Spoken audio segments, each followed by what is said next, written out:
们，你们最喜欢奥特曼里面的哪个怪兽呢？我之前看到网上有个排名，选出来6大人气怪兽，这里面就有什么加恩 Q 金古乔雷德王，还有哥莫拉。排在第1的，你们知道是谁吗？据说他目前为止已经出场了有20多次了。我的天哪！听说你欺负小学生。出场次数最多，那么挨揍也是最多的喽。今天陆子爷就搞到了几个怪兽美食大盲盒，这里面装的都是怪兽的后代，这些后代比杰顿还要惨，直接就被端上了餐桌，当成了美食。不知道大家还认不认识这些怪兽了？来开箱。哎呦，这怪兽，这个是哪个怪兽的后代？大家有印象没有？我们的巴尔坦星人。满门忠烈，一家整整齐的都被初代奥特曼给打掉了，这都是他仅存的后代了，到现在依然和人类在做斗争。来，我们看看另外一只怪兽，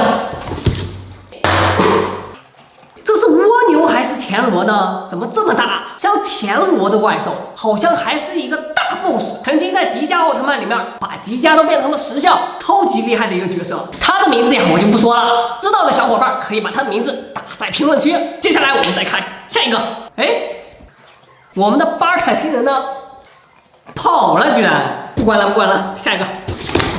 哦，你怎么又跑这边来了？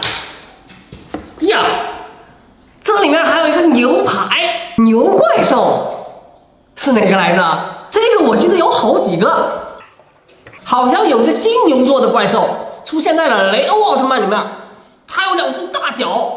居然把雷欧奥特曼都给伤到了！哇，这也太厉害了吧！雷欧奥特曼可是格斗大师啊！看最后2个吧，不知道最后2个又是什么怪兽呢？一个玉米棒子，玉米棒，大家知道不？这不就是我们鼎鼎大名的雷德王吗？我看雷德王肯定是一个玉米精，吃玉米吃太多了。都变成玉米棒子了，这个怪兽我最喜欢了，但就是这么可爱的一个怪兽，居然被泽塔奥特曼那个坏小子给打爆了。哼，谁说奥特曼都是正义的呀？原来也有坏蛋。最后一个，我天哪，这是鲨鱼怪吗？